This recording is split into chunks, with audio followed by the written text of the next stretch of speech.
This is part one of a three-part series. Part one covers 10 things every gold beginner must know, including the last three that most videos never mention. Part two goes into how to buy safely and avoid scams. And part three takes you through storage, selling, and making your very first purchase. Links to all three are in the description. And before we get into it, if you want everything you need to know about buying gold and Bitcoin delivered straight to your inbox, join our free newsletter. It is usually a quick 5-minute read. The link is below and in the description. Welcome to Bitcoin Capital Gold. Let's go. If you search how to buy gold right now, you will find dozens of videos covering the basics, but most of them stop at number 7. They cover the obvious stuff and leave out the things that actually separate a good gold investment from a bad one. We are going to cover all 10. Stay with us until the end because the last 3 are the ones most gold videos never cover, and they could save you from some very expensive mistakes. Number 1. Gold is not an investment in the traditional sense, and that matters. Gold does not pay you a dividend. It does not pay interest. It does not produce anything. So why do millions of people, from individual savers to the largest central banks in the world, continue to hold it? Because gold is not designed to grow your wealth. It is designed to protect it. It is a store of value, something that holds its purchasing power over time when everything else is being eroded by inflation, currency debasement, or financial instability. Understanding this from the start changes how you think about every gold decision you make. Number 2. Gold is one of the best hedges against inflation ever recorded. Here's a real example. In the 1970s, a quality suit in London cost roughly 1 ounce of gold, worth around £80 at the time. Today, the same quality suit costs roughly 1 ounce of gold, now worth several £1,000s. The suit has not changed. The gold has not changed. What changed is how many pounds you need to buy both. That is inflation. And gold has kept pace with it, over decades, over centuries, in a way that cash in a bank account simply cannot. If you're wondering how this plays out in 2026 specifically, we cover the current macro environment at number 10. It's one of the 3 points most videos skip entirely. Keep watching. Number 3. Physical gold and paper gold are not the same thing. This is where most beginners get confused. There are 2 broad ways to own gold, and they behave very differently when it matters most. Physical gold is metal you can hold, a bar, a coin. It exists independently of any bank, broker, or financial institution. Paper gold is a financial product that tracks the gold price. ETFs like GLD, the SPDR Gold Shares Fund, the largest gold ETF in the world with over $70 billion in assets, or IAU, the iShares Gold Trust. You can buy these through any standard brokerage account, just like shares. They're low cost and highly liquid. The trade-off is that you do not own any physical gold. You own shares in a fund that holds gold on your behalf. In normal times, that distinction is largely irrelevant. In a genuine financial crisis, it could matter significantly. There are also gold mining stocks, companies like Newmont or Barrick Gold, but these are shares in businesses, not gold itself. They carry operational and management risks that have nothing to do with the gold price. For most beginners, the choice is between physical gold and ETFs. Both are legitimate. The right choice depends on what you're trying to achieve. Number 4. Not all physical gold is the same. Buy the right type. For investment purposes, you want bullion. That means coins and bars produced to a recognized purity standard. The most widely traded sovereign coins in the world include the American Gold Eagle from the United States Mint, the Canadian Gold Maple Leaf at 99.99% purity from the Canadian Gold Mint, the South African Kruger Rand, the original modern bullion coin introduced in 1967, the British Gold Britannia and Gold Sovereign from the Royal Mint, and the Australian Gold Kangaroo from the Perth Mint. Bars are produced by refiners approved by the London Bullion Market Association, the LBMA, which is the global standard for gold bar quality. Well-known LBMA-approved refiners include Valcambi, Pamp Suisse, and Metalor. What to avoid as an investment? Jewelry and commemorative coins. Jewelry carries fabrication costs and design premiums you won't recover when you sell. An 18-karat gold necklace that cost £500 may only return £150 in gold value. Stick to recognized bullion.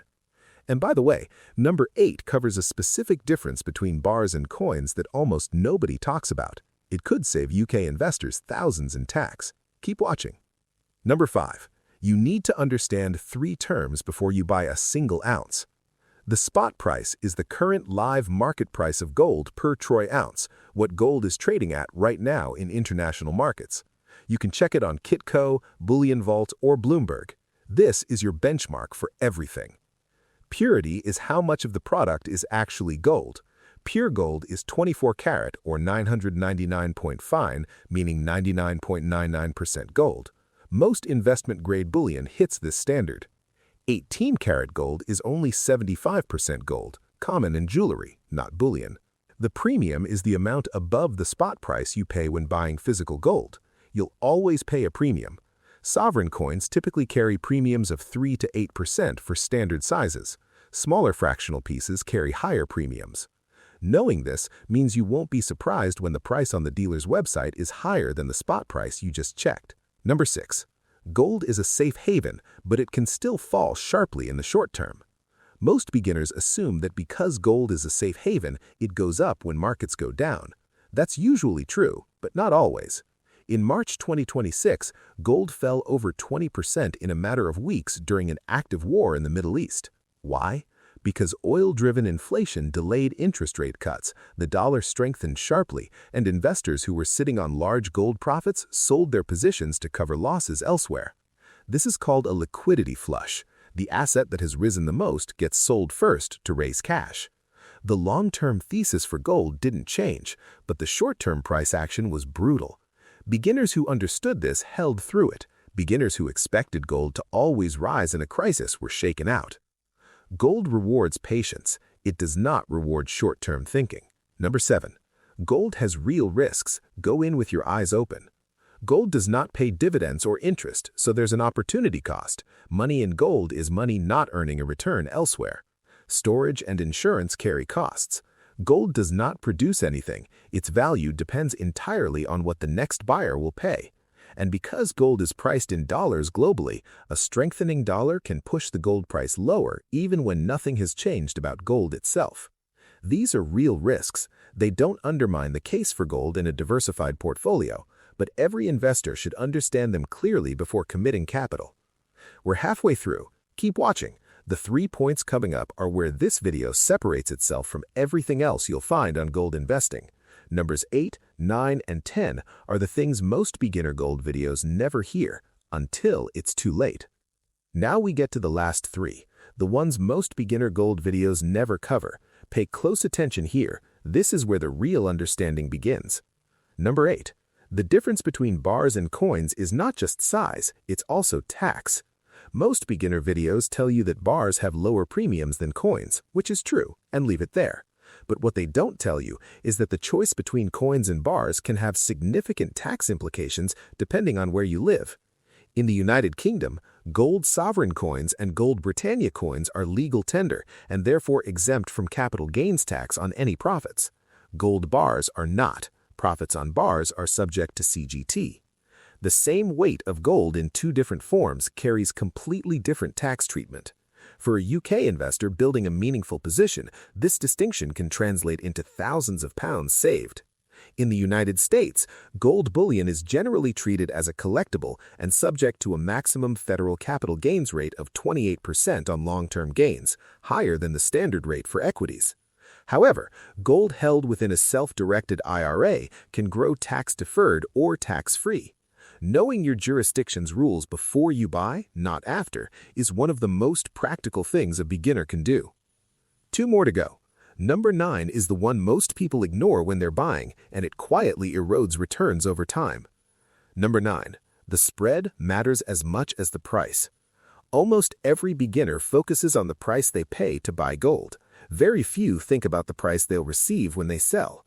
The difference between those 2 numbers is called the spread, and it's one of the most important factors in the total cost of owning gold. If a dealer sells you an 1-ounce coin at $3,100 and buys it back at $3,000, the spread is $100, roughly 3.2%. Over a single transaction, that might seem small, Over multiple purchases and eventual sales, a wide spread meaningfully erodes your returns. When comparing dealers, always look at both the selling price and the buyback price. A reputable dealer publishes both transparently. The gap between them tells you a great deal about how that dealer views its relationship with its customers. And now number 10, the one that ties it all together and explains why 2026 is a moment that every gold beginner should understand. Number 10. The macro environment in 2026 makes this one of the most important moments in decades to understand gold. Most beginner gold videos treat the macro environment as optional background. We treat it as essential because right now, the structural environment for gold is unlike anything seen in a generation. Central banks globally have been buying more than 1,000 metric tons of gold per year for 3 consecutive years. That is not speculative buying. It is sovereign governments quietly reducing their dependence on U.S. treasuries and rebuilding gold reserves. The U.S. dollar has lost significant value. Government debt in the United States has exceeded $39 trillion. The Federal Reserve is moving toward policies that would deliberately keep real interest rates negative, which is historically the single most powerful environment for gold. None of this guarantees that gold prices rise from today's levels.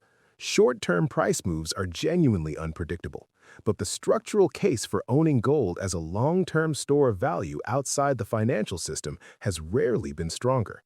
For a beginner deciding whether to start a gold position, the question is not, will gold go up next month? The question is, do I want a portion of my wealth protected outside a financial system that is under historic levels of stress? That is a question worth sitting with. So there are your 10. The foundations most videos cover and the 3 that most don't. In part 2, we go into the practical side of buying safely, how to find reputable dealers, how to spot fake gold, and where you should and absolutely should not buy gold as a beginner. Link is on screen and in the description. Before you go, join our free newsletter for gold and Bitcoin investors. Everything you need to know, usually a 5-minute read. The link is below and in the description. Then subscribe to Bitcoin Capital Gold and hit the notification bell so you don't miss part 2. See you there.